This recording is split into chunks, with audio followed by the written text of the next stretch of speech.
In this segment, we derive and discuss the Markov inequality, a rather simple but quite useful and powerful fact about probability distributions. The basic idea behind the Markov inequality, as well as many other inequalities and bounds in probability theory, is the following. We may be interested in saying something about the probability of an extreme event. By extreme event, we mean that some random variable takes a very large value. If we can calculate that probability exactly, then of course everything is fine. But suppose that we only have a little bit of information about the probability distribution at hand. For example, suppose that we only know the expected value associated with that distribution. Can we say something? Well, here is a statement which is quite intuitive.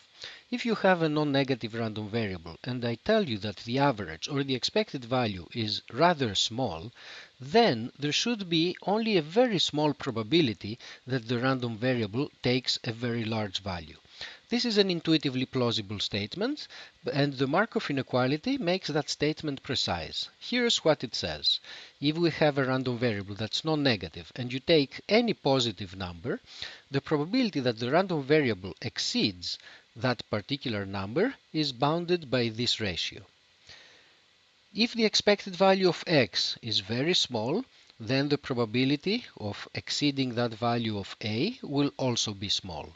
Furthermore, if a is very large, the probability of exceeding that very large value drops down because this ratio becomes smaller. So that's what the Markov inequality says. Let us now proceed with the derivation. Let's start with the formula for the expected value of x, and just to keep the argument concrete, let us assume that the random variable is continuous, so that the expected value is given by an integral. The argument would be exactly the same as in the discrete case, but in the discrete case we would be using a sum. Now, since the random variable is non-negative, this integral only ranges from 0 to infinity. Now we're interested, however, in values of x larger than or equal to a, and that tempts us to consider just the integral from a to infinity of the same quantity. How do these two quantities compare to each other? Since we're integrating a non-negative quantity, if we're integrating over a smaller range, the resulting integral will be less than or equal to this integral here. So we get an inequality that goes in this direction. Now let us look at this integral here. Over the range of integration that we're considering, x is at least as large as a, therefore the quantity that we're integrating from a to infinity is at least as large as a times the density of x. And now we can take this a, which is a constant, pull it outside the integral, and what we're left with is the integral of the density from a to infinity, which is nothing but the probability that the random variable takes a value larger than or equal to a. And now if you compare the two sides of this inequality, that's exactly what the Markov inequality is telling us. Now it is instructive to go through a second derivation of the Markov inequality. This derivation is essentially the same conceptually as the one that we just went through, except that it is more abstract and does not require us to write down any explicit sums or integrals. Here's how it goes. Let us define a new random variable y, which is equal to 0 if the random variable x happens to be less than a, and it is equal to a if x happens to be larger than or equal to a. How is y related to x? If x takes a value less than a, it will still be a non-negative value, so x is going to be at least as large as the value of 0 that y takes. If x is larger than or equal to a, y will be a, so x will again be at least as large. So no matter what, we have the inequality that y is always less than or equal to x. And since this is always the case, this means that the expected value of y will be less than or equal to the expected value of x. But now, what is the expected value of y? Since y is either 0 or a, the expected value is equal to a times the probability of that event, which is a times the probability that x is larger than or equal to a. And by comparing the two sides of this inequality, what we have is exactly the Markov inequality. Let us now go through some simple examples. Suppose that x is exponentially distributed with parameter equal to 1, so that the expected value of x is also going to be equal to 1, and in that case we obtain a bound of 1 over a.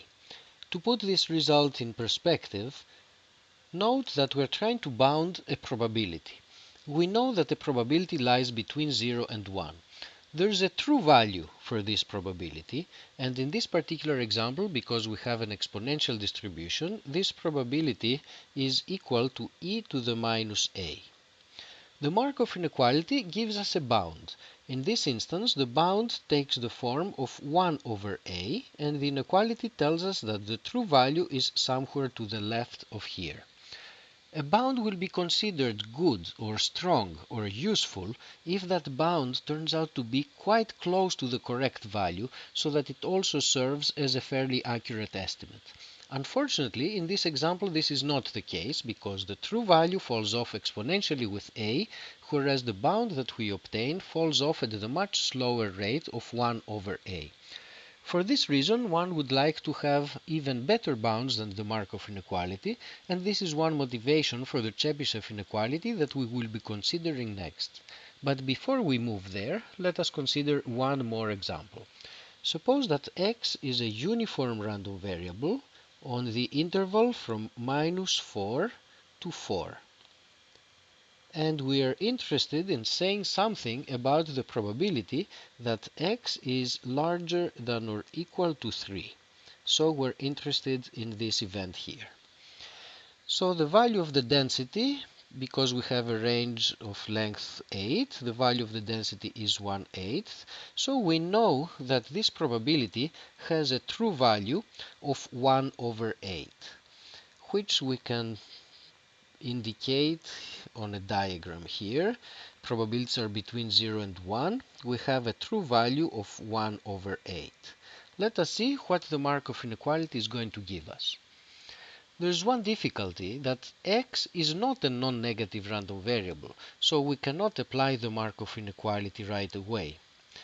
However, the event that x is larger than or equal to 3 is smaller than the event that the absolute value of x is larger than or equal to 3.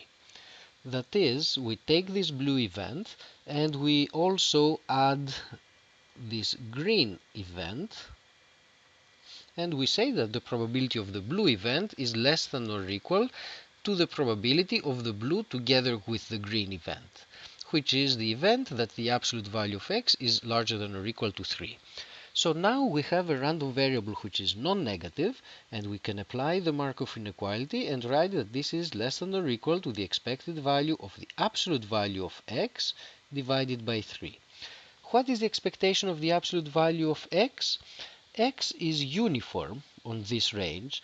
The absolute value of x will be taking values only between 0 and 4, and because the original distribution was uniform, the absolute value of x will also be uniform on the range from 0 to 4, and for this reason the expected value is going to be equal to 2, and we get a bound of 2/3. This is a pretty bad bound. It is true, of course, but it is quite far from the true answer. Could we improve this bound? In this particular example, we can. Because of symmetry, we know that the probability of being larger than or equal to 3 is equal to the probability of being less than or equal to -3. Or the probability of this event, which is the blue and the green, is twice the probability of just the blue event. Or to put it differently, this probability here is equal to 1/2 of the probability that the absolute value of x is larger than or equal to 3, and therefore by using the same bound as here, we will obtain an answer of 1/3. So, by being a little more clever and exploiting the symmetry of this distribution around 0, we get a somewhat better bound of 1/3, which is again a true bound. It is more informative than the original bound, but still it is quite far away from the true answer.